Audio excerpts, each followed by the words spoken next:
Brooke Hogan is finally opening up about what her dad Hulk did after she started dating a black man. And turns out the story is even worse than what was originally reported in the media. But TMZ is reporting that in 2023, Brooke is the one who asked to be taken out of her dad's will. With Hulk Hogan just having passed away recently, his daughter Brooke is sharing her side of the story about the infamous incident from 2015 when Hulk was caught on tape using the N-word after he found out Brooke was dating a black man.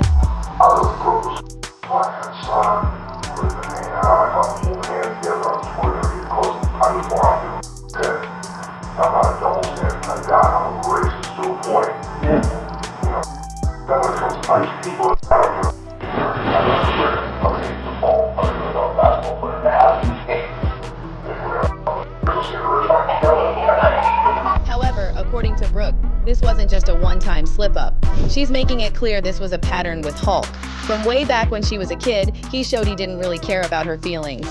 And it started when Hulk hooked up with her best friend. In 2007, Hulk had an affair with Brooke's friend Christiane Plant, and he even admitted everything in his memoir, Hulk Hogan, My Life Outside the Ring. However, he didn't apologize or acknowledge how this affair affected his daughter.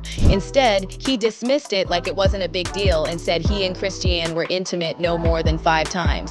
And even after Ty betrayal and that disturbing racist rant, Brooke still tried to be the bigger person and forgive her father. However, Hulk and Brooke's mom, Linda, blamed everything on Brooke and claimed she cut them off for no reason. And Linda even publicly accused Brooke of keeping Hulk's grandchildren away from them. It's been 15 or longer years since I left Hulk Hogan, and my family is in the worst mess. Brooke doesn't talk to us. She's had twins. She got married. She didn't tell us. She had twins. She didn't tell us. She had a huge fight with Terry. I don't know how that reflected onto me, but she cut me out too. I haven't talked to her for 7 years, almost 8 years now. However, Brooke's husband, Stephen Oleksy, denied this and claimed that despite Brooke's many attempts to connect, Hulk showed zero interest in meeting his grandkids. Oleksy told people he stayed in touch with Hulk and the family, hoping they'd want to patch things up. He even reached out about a month and a half after Brooke gave birth to twins in January.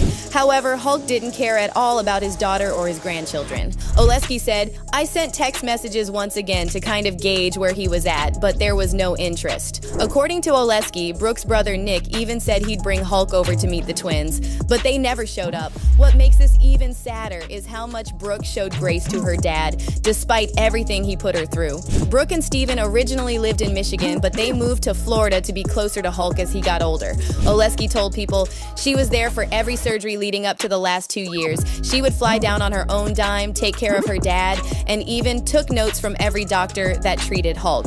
But even after everything, Brooke kept it classy. She never went on a rant trashing her parents or tried to cash in on the drama. Instead, she quietly stepped away, refusing to take a dime from Hulk.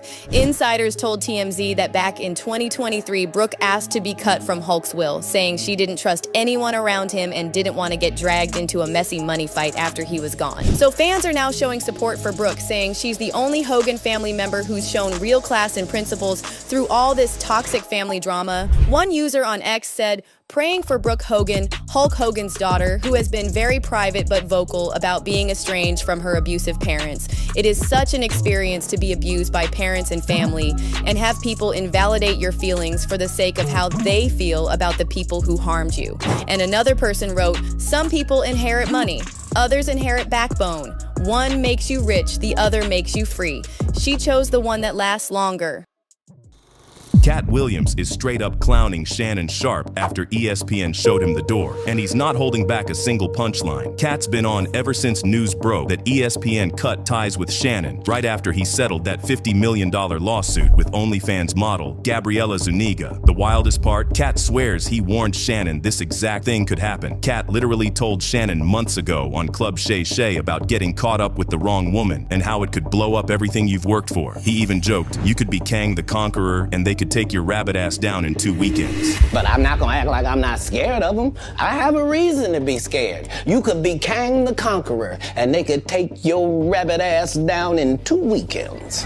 At the time, it felt like a wild Kattism, but fast forward and here we are. Shannon out of a job, millions down, and trending for all the wrong reasons. Now, ESPN didn't just wake up one morning and decide they were done with him. This came right after Shannon settled that $50 million lawsuit with Gabby, and according to insiders close to Katt, he'd been peeping this whole setup from a mile away. Apparently, Katt knew Shannon was messing around with Gabriella long before the lawsuit hit, and that's why he kept dropping those little warning shots during interviews. What makes it even colder is Katt wasn't the only one who tried to put Shannon on game. Monique was right there on the same episode telling him to get somebody to love you instead of chasing these young IG baddies. But Shannon didn't listen, and now Katt's acting like the prophecy came true. But the thing is, Shannon didn't just take an L in the headlines. He took one in the bank account too. He paid Gabriella a fat settlement, thinking it would make the problem go away and maybe even save his ESPN gig. Instead, ESPN cut him off anyway, and Gabriella quit OnlyFans less than 24 hours after securing the bag, announcing her retirement on Instagram like she just hit the jackpot. People are calling it the ultimate finesse. She went from 19-year-old model to generational wealth off one man's bad decision, and fans are dragging Shannon for being a hypocrite. Remember, this is the same man who once said he wouldn't spend more than $30,000 on his daughter's wedding, yet here he is, dropping way more than that on a woman who saw him as a lick. To make things worse, Shannon was super close to signing a $100 million